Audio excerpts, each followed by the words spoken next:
BJP party కార్యాలయంలోని Raghunandan Rao మాట్లాడుతున్నారు. Live ద్వారా చూద్దాం. ఇది వస్తే కదా నేను కూడా వస్తా, నేను ప్రమాణం చేస్తా. బీఆర్ఎస్ తోటి గీత గీసి నిలబడి కొట్లాడినా అని చెప్పి నేను ప్రమాణం చేస్తా. పొంగులేటి శ్రీనివాసరెడ్డి చెప్తేనే వెంకట్రామరెడ్డి పైసలు వంచినమని మా మెదక్ పోలీసు వాళ్ళు చెప్తారా చెప్పారా? నువ్వు వచ్చి భాగ్యలక్ష్మి టెంపుల్ కాడికి వచ్చి ప్రమాణం చేయి, నీకు నిజాయితీ ఉంటే. నాకు తెలిసి నీకు అది ఉందని నేను అనుకోను, కానీ నేను మాట్లాడితే కొంచెం బాగుండదు కాబట్టి కొద్దిగా సంస్కారవంతంగా మాట్లాడాలని మా పార్టీ, మా అమ్మా నాన్న, మా టీచర్లు చెప్పారు కాబట్టి గౌరవ ముఖ్యమంత్రి గారికి చాలా మర్యాదగా నా గురించి కానీ మా పార్టీ గురించి కానీ మాట్లాడేటప్పుడు కొంచెం బాగా ఒళ్ళు దగ్గర పెట్టుకొని మంచిగా మాట్లాడమని, భవిష్యత్తు మంచిగా ఉంటుందని చెప్తా ఉన్నాం. కాదు కూడదని ఎట్లా పడితే అట్లా మాట్లాడితే జరగాల్సిందేందో తప్పకుండా జరుగుతుంది. ఇంకా చాలా చెప్పొచ్చు. గాలి అనిల్ కుమార్ని తీసుకుపోయాడేనో జైరాబాద్లో పోటీ చేయించారు. ఎందుకు? సురేష్ షెట్కర్ని గెలిపించేందుకు బీఆర్ఎస్ పార్టీ అమ్ముడు పోయిందా జైరాబాద్లో? మా బీబీ పాటిల్ గారిని తట్టుకోవడం చేతగాక గాలి అనిల్కు డిపాజిట్ రాలే. 10 ఏళ్ళు బీఆర్ఎస్ ఎంపీ జైరాబాద్లు ఉంటే ఆ బీఆర్ఎస్ పార్టీకి ఎలా డిపాజిట్ రాలే? సురేష్ షెట్కర్ తోటి రేవంత్ రెడ్డి, హరీష్ రావు ములాఖత్ అయి బీబీ పాటిల్ గారిని ఓడగొట్టేందుకు ఆడ పక్క నియోజకవర్గం గాలి అనిల్ని పెట్టిరని చెప్పి నాకు చెప్పడానికి రాదా?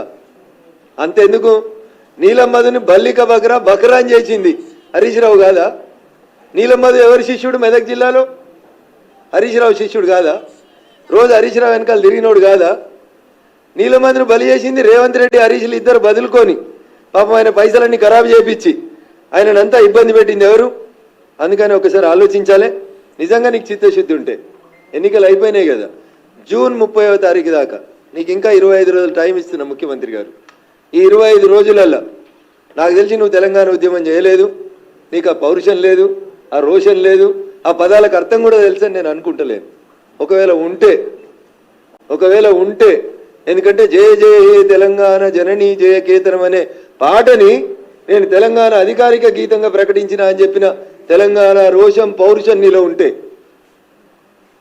డీసీపీ రాధాకిషన్ రావు ఇచ్చిన స్టేట్మెంట్ మీద ఈ 25 రోజులలో చంద్రశేఖరరావుని అరెస్ట్ చేసి నీ తెలంగాణ పౌరుషాన్ని చూపించు.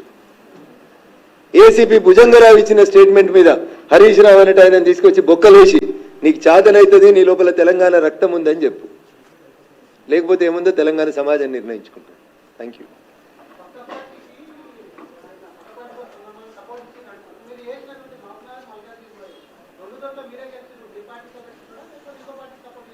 ఈ ప్రశ్న మీరు ఆయన అడిగితే బాగుంటుంది. ఎందుకంటే ఈ లాలుచితనాలు, పక్క పార్టీలతోటి పొద్దుకినాక మాట్లాడుకోవడాలు ఈ నాకు రావు, మా పార్టీకి రావు. ఇవి వచ్చేది ఆయనకే వస్తుంది. అందుకని ఆయనే చెప్పాలి.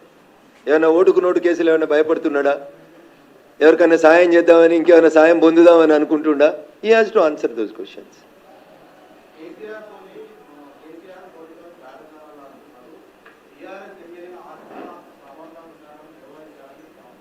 ఇప్పుడు బీఆర్ఎస్ అనే పార్టీకి ఎంపీలు 0. బీఆర్ఎస్ అనే పార్టీకి లోక్సభలో ప్రాతినిధ్యం లేదు. అధికారంలో ఉన్నప్పుడు 14 గెలిచినప్పుడు మేము పొత్తు పెట్టుకోలే ఆయనతోటి మేము సలహాలు తీసుకోలే, సంప్రదింపులు తీసుకోలే.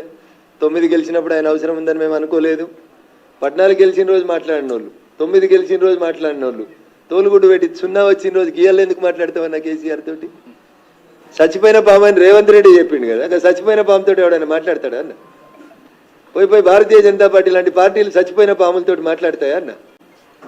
మా దగ్గరనే చాలా మంది ఉన్నారు కదా, వజ్రాలు, డైమండ్స్ చాలా ఉన్నాయి కదా మా దగ్గర. ఎటైనా కోయగలిగే శక్తి ఉన్న అనేక మంది నాయకులు, కార్యకర్తల బలం ఉన్నటువంటి పార్టీ భారతీయ జనతా పార్టీ.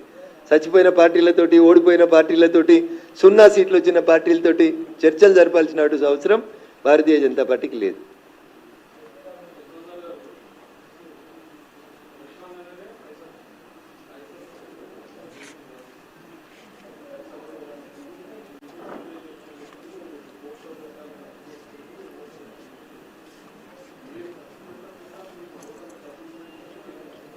నేను భాగ్యలక్ష్మి గుడికి ఇట్లే తడిబట్టలు 2 బకెట్ల నీళ్ళు తీసుకురానా, నెత్తి మీదకి పోసుకొని ఇట్లే గుడికి వస్తా.